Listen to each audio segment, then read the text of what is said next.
The Key of Alchemy by Paracelsus, Book of Prologues, Chapter 1. Of the content of medicine.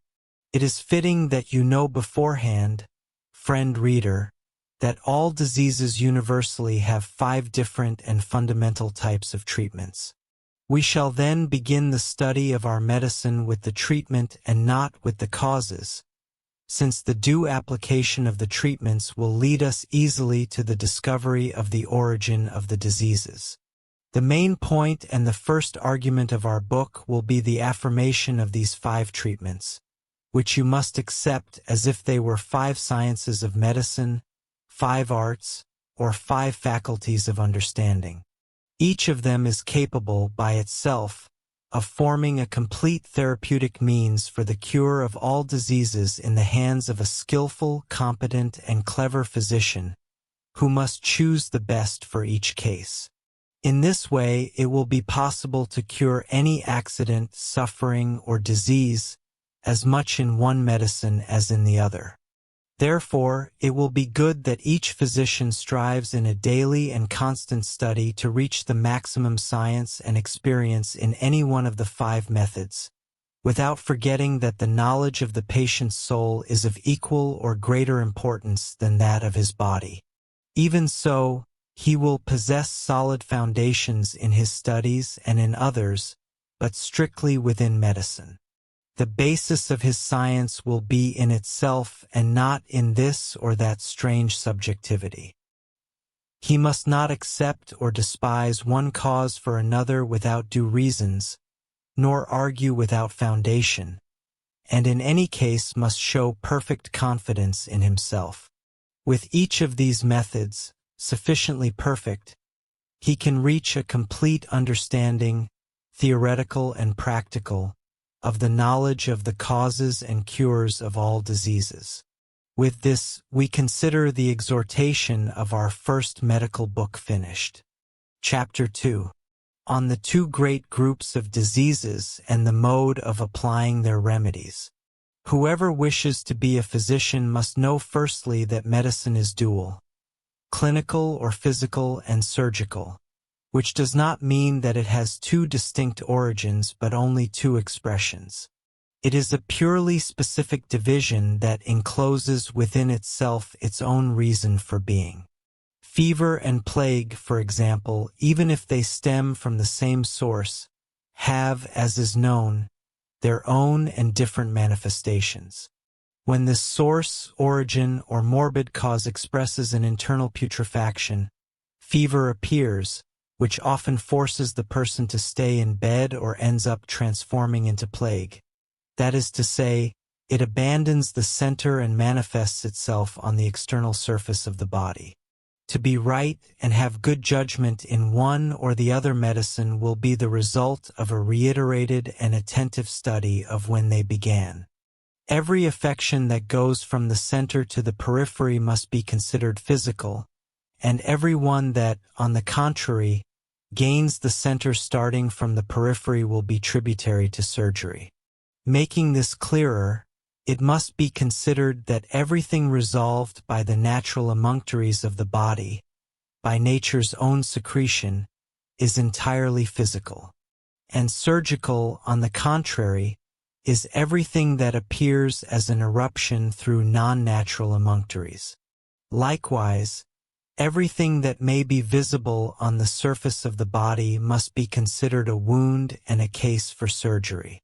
And of a physical order, on the contrary, if it remains hidden.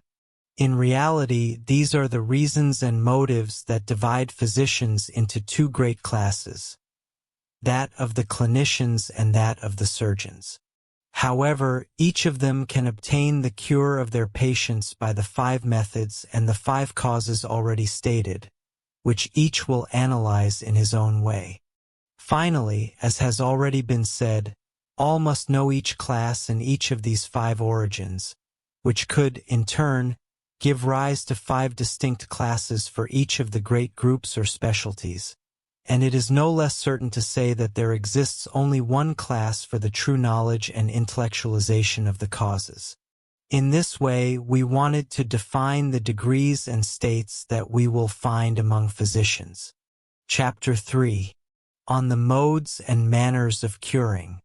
Let us pass now to the study of the 5 origins, medical faculties, or modes of curing. 1. Natural medicine. Conceives and treats diseases as life teaches, as does the nature of plants, and according to what suits each case by its symbols or concordances.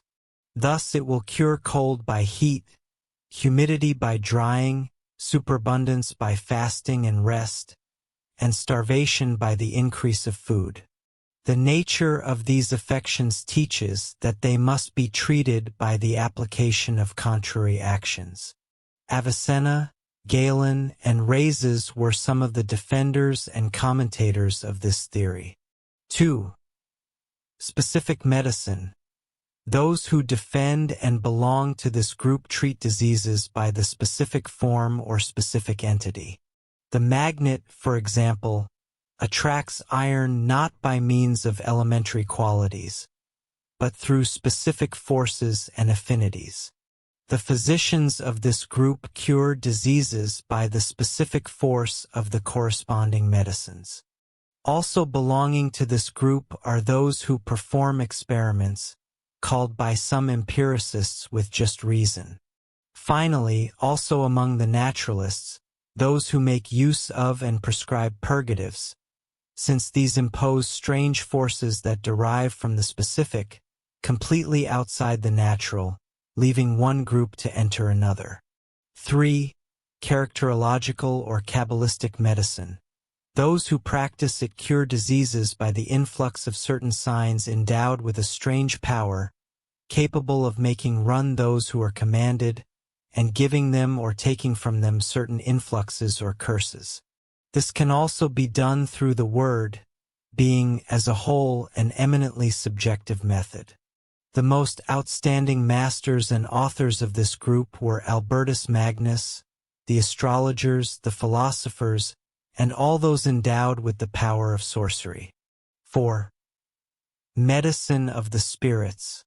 Its physicians care for and cure diseases through filters and infusions that coagulate the spirit of certain herbs and roots, whose substance itself was previously responsible for the disease. The same thing happens when a judge, having condemned a defendant, subsequently transforms into his only salvation, since only through his power and his words can he obtain freedom again. The sick who suffer from these diseases can be cured thanks to the spirit of these herbs, as is written in the books of this sect, of which a great quantity of famous physicians were part, such as Hippocrates and all followers of his school. 5. Medicine of faith. Here faith is used as a weapon of struggle and victory against diseases. Faith of the sick in himself, in the physician, in the favorable disposition of the gods, and in the piety of Jesus Christ. Believing in the truth is sufficient cause for many cures. In this matter, we have the life of Christ and of his disciples as the best example. Chapter 4. On the methods of medical teachings. The books that we will show next are divided into 2 parts. One comprises the practice of the body, while in the other, surgical, we will occupy ourselves with wounds, separated from one another by special paragraphs and chapters. We will now apply this preamble or prologue to each part in a manner that suits and corresponds to all of them in all their aspects. However, before we begin the 5 promised books and this prologue, we must make, physicians of every specialty, a new and distinct warning which we shall call a medical parenthesis. The reason for this prior parenthesis is given by the nature of these prologues, as well as by the content of the following books, in such a way that it is suitable for all and for each of our discourses, making it so that they can subsist independently. In this parenthesis, you will truly know the origins of all evils, as well as their mechanisms of production, and everything else that physicians need to know, to whatever sect or specialty you may belong. For if they know this, they will be able to work perfectly and with full freedom in whatever school their knowledge belongs to, since, above all, they will know the true origin of all maladies. It is logical that this parenthesis, in which the causes of all ailments are exposed, should precede the 5 books of conclusions. And thus it is indispensable, seeing that every cure must be based on a concrete cause. The true cause shall be discovered by the skillful man who possesses the knowledge of things necessary to obtain the cure. Now follow 5 parts that we shall call treatises. And they shall be exactly 5, since 5 are the orders of things from which illnesses proceed, divided into chapters for their better understanding, and all of them oriented into 2 intellectual orders of medicine, clinical and surgical, which subsist independently in the various schools and are distinguished by well-defined rules. Chapter 5. Warning regarding the ignorance of bookish physicians and regarding the convenience of the University of Medical Knowledge. To the physicians and surgeons who read this parenthesis, with the benefit of which it will be possible for them to attain the rank of true physicians, I must say, firstly, that they should not consider me unskilled or ignorant merely because we walk different paths. Those who do not follow them simply see nothing convincing in their styles, nor in their practices, nor in the knowledge they hold of causes, which is perfectly erroneous, as we shall repeat later and demonstrate forthwith. It is not the rarity of their miraculous cures, nor the abundance of patients who, having submitted to their care, were soon after abandoned, that most astonishes us, but rather that, despite this, they continue glorifying beyond measure all their Chaldean, Greek, and Arab masters. Since, according to the testimony of their writings, their clients of today will share the same fate as those of the past, with the majority ending up dead. The truth is that neither do those books weaken ours, nor do their methods, of which in reality they have not the slightest idea, impugn or destroy those we practice. They should think, on the contrary, not to combat us with such weapons, which in the final reckoning are the same ones we use today in our favor. And in truth, I say that they would achieve nothing with this but to favor us. If in our books we omit many things, it is because they are already found correctly in older works, which we do not fail to acknowledge and point out whenever necessary or convenient, without denying each author their corresponding originality. Without any doubt, we never express ourselves in this manner except when we speak of the methods of natural medicine, in which they intend with notorious insolence to be considered as eminent sages. And I say, since they insist on rejecting with such arrogance the knowledge of the other 4 schools, that they do so because they have neither studied nor understood them. I will also say that Hippocrates was much closer to the spiritualist school than to natural medicine, even without having made mention of such differences in his writings. Galen also worked much more in accordance with characterological medicine and with omens than with natural medicine. And we can equally refer to many other authors in the same manner. I will equally say that if it is certain that secrets, mysteries, and supernatural forces may be considered, with just title as Magnalia Artis, and that in the majority of cases they remain occult or hidden, it would be convenient to go in search of them by slower, safer paths, which allow us to contemplate, research, review, and compare our observations with all attention. Chapter 6. On Clinical Forms. In this parenthesis we shall explain the universal foundations of medical science, which you may recognize as being the same as those of Avicenna, Rhazes, Averroes, Hippocrates, or Galen. All things comprised herein must be taken into account, as they are equally necessary both in theory and in practice for the knowledge of all ailments and their corresponding treatments, equally for physicians and surgeons. We shall now quickly explain the content of this parenthesis. We will concern ourselves with entities as the causative origins of all illnesses, separated into the 5 classic groups, beginning by explaining how in each of them all present, past, and future ailments are produced. It will be very convenient for the physicians who read or listen to me to pay close attention to these 5 entities and not believe that all maladies stem from a single origin. I will give an example to better explain what I have just said.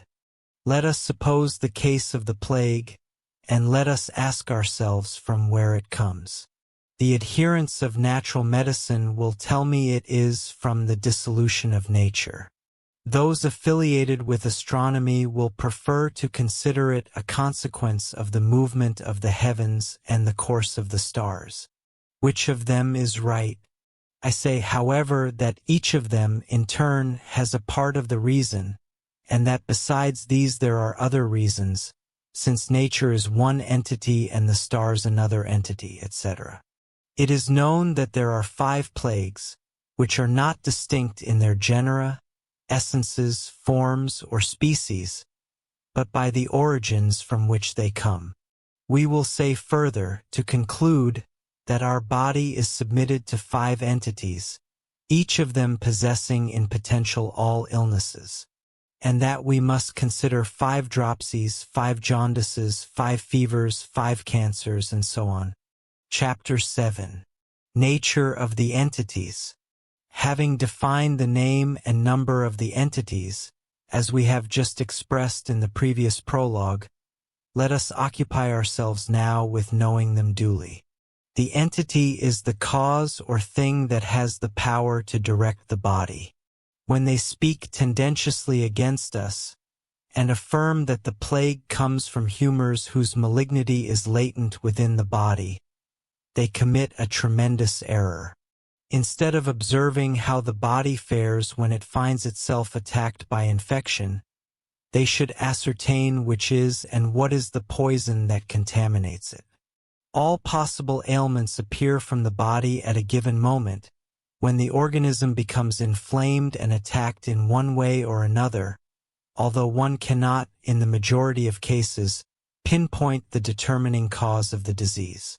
Besides this, remember also that there are 5 things that wound the body and dispose it toward illness, and that it is necessary for the organism to submit to them, because only thus will its debilitation be achieved. In this manner, we shall see how 5 fires invade and appear in the organism every time each of the entities reaches it with its tremendous afflictive power. Thus, when you are before a paralytic, your first precaution shall be to examine carefully the fire, that is, the entity that produced the paralysis. And I shall say that the physician who cannot identify it or grasp it is completely blind and will never achieve the cure of any other disease. Chapter 8. Still regarding the nature of the entities. We shall continue here with the study of the nature of the entities. First, we shall say that in the writings of a great number of our ancestors and predecessors, allusions and ideas are found fully in accordance with our concept of medicine, whose 5-fold principle was by them condensed into a single one and called the vital breath. In the same manner, and although today we give preference to remedies made with nerves and marrow, we shall not disdain their recipes. As the end of the exordium and of this parenthesis, we shall define the entities as directors, moderators, and regulators of our body. In the first treatise, we shall examine the essence and the force that the stars enclose. This force that acts and influences our being constantly is called the astral entity and must be considered the first to which we are submitted. The second force or potency is the entity of poisons, whose action is always perturbing and violent. In this sense, observe the essential difference that distinguishes these 2 entities. Just as the influence of the stars is intrinsically healthy and incapable of causing us harm of any kind, that of poisons will always be harmful. The third force is that which weakens and wears down our body by the simple fact of existing, and may coexist or not with the others. We shall call it the natural entity. We are exposed to this entity on all occasions in which we demand immoderate efforts from our body, or even when it finds itself weakened by a deficient constitution, from which all infirmities may result without exception, even if the other entities appear favorably disposed. The fourth entity emanates from the power of spirits, which wound and weaken the bodies that fall under their influence. The fifth entity that can affect us, notwithstanding that the four be favorable to us and this one is above them, is the entity of God. An entity that we must consider with the greatest attention and before all others, because in it lies the reason for all infirmities. Observe that in accordance with this, and as we have explained several times, all evils stem from 5 different entities or principles and not from a single entity, as they usually sustain without any foundation and completely in error. Chapter 9. Reason for the specificity of remedies. Astonishment at results is always caused by ignorance or incapacity. Therefore, there is no reason for you to be astonished by this prologue. If even so you are easily scandalized, you may skip ahead and not read this parenthesis. We do not fear your pens, however much you have written against us on diverse occasions. It is certain that you always rely on all species of medicines and recipes against fevers, composed with the greatest skill, despite which the fear that strikes us is no less just to think that they serve for nothing or cause counterproductive effects. This is because, if you consider their foundations, you will be able to perceive your ignorances. You were really attentive to certain things when you should truly have considered others. You think that there exist only 70 species of fever when in truth there exist 5 times this number. This happens because you only direct your spirits and intelligences toward the natural entity, the only one you have adopted. If there existed only this entity, your attitudes and assertions would be logical. This happens because you only occupy yourselves with the infirmity, which frequently leads you to error. In the same manner, if you were more honest with yourselves, you would acknowledge that more than once you were left without knowing if your feverish patients were cured by means of the administered medicines or simply without them. And as for me, I affirm that if the feverish patient was scorched by the star, only it and no one else besides it will be capable of killing him or restoring his health. It is not correct that you prescribe medicines in a fantastical manner, making the patient drink an entire pharmacy, because according to the treatise on the astral entity, it will be of doubtful efficacy for the sick person, potentially causing serious harm to yourselves. Let the entities not be unknown or strange to you, so that you may understand everything you do and so that you may be useful and not prejudicial to your patients. I have just exposed this theory within strictly physical limits so that you may understand it, since you are solely capable of grasping the meanings of the natural entity, despite the suspicions I hold, finding that on this point you mix and confuse everything lamentably.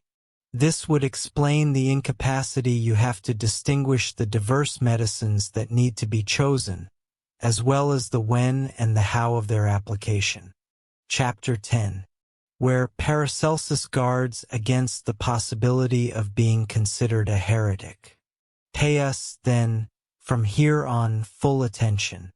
Now that we have already established the 5 dominions to which the body finds itself submitted and through which it experiences the state of infirmity, we will proceed with 5 treatises, all referring to the astral entity, the poisonous entity, the natural, that of the spirits, and that of God. Previously, I must declare, although recognizing ourselves as children of Christianity, we utilize in our writings the language of the Gentiles and the pagans.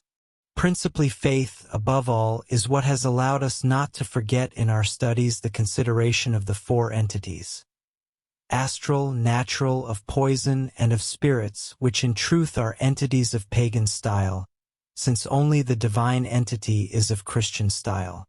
The style of the Gentiles that we are going to employ in the description of the four entities will not only not stain our faith, but will also contribute to sharpening our spirit.